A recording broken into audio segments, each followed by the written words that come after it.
Good afternoon, and thank you for joining us for ABC 7 at 5. I'm Stephanie Valle. Eric Elkin has the day off. We begin with that breaking news following the Ruidoso fire. We've had complete coverage since the fire broke out Tuesday, sending crew after crew to Ruidoso. And we continue with that complete coverage today.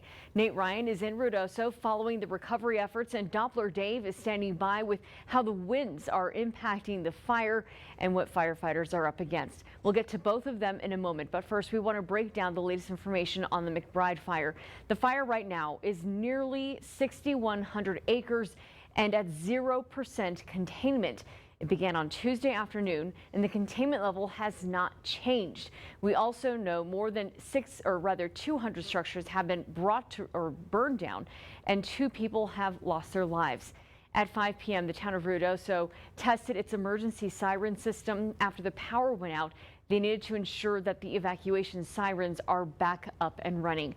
And we want to take a look at this map now. This is a map that shows the areas most recently impacted by the fire, a drastic difference to what we had seen over the last few days, where you could see there are no red dots. That is a good thing, because that means that the red dots are indicating that there are new fires that began within the last 12 hours. As you could see, many of the dots here on this map are showing that the fires are more than a day old, at least 2 days old. And so that is some good news for the firefighters there. Now, the fire so far has caused so much damage and destruction. Again, look at this video here. This is home after home completely destroyed, rubble in many places as parts are still smoldering.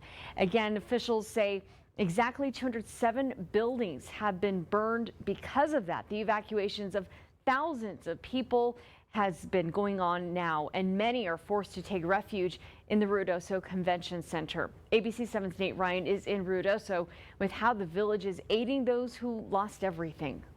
So now with the village of Ruidoso now fully in recovery mode, the American Red Cross has come here to the convention center and completely taken things over. You see taking donations, feeding families who have been displaced. This entire floor was covered with cots for people who had been displaced, people sleeping. Now they're going to be serving dinner here tonight at 5 p.m., continuing those recovery efforts for the people here in Ruidoso.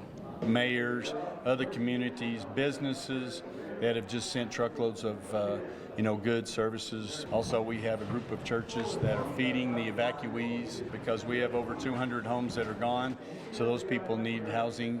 The village has been able to work with other hotels with the hotels in the community to put these people up for 2 weeks at a time. Their loss is our loss, and you can see that people, the only comfort is bringing them resources and food and telling them how sorry they are. Early Thursday, firefighting efforts were turned over to a Type 1 incident management team, and the village of Ruidoso turned attention to aiding the residents whose lives were uprooted. And so then we went into the phase of recovery, which is helping the citizens of Ruidoso and Lincoln County find shelter, food, clothes, medicine, a lot of those things that you just don't think about when you don't have electricity. We still have quite a few folks in town that don't have electricity. We had a lot of folks that lost everything except for the clothes that were on their back.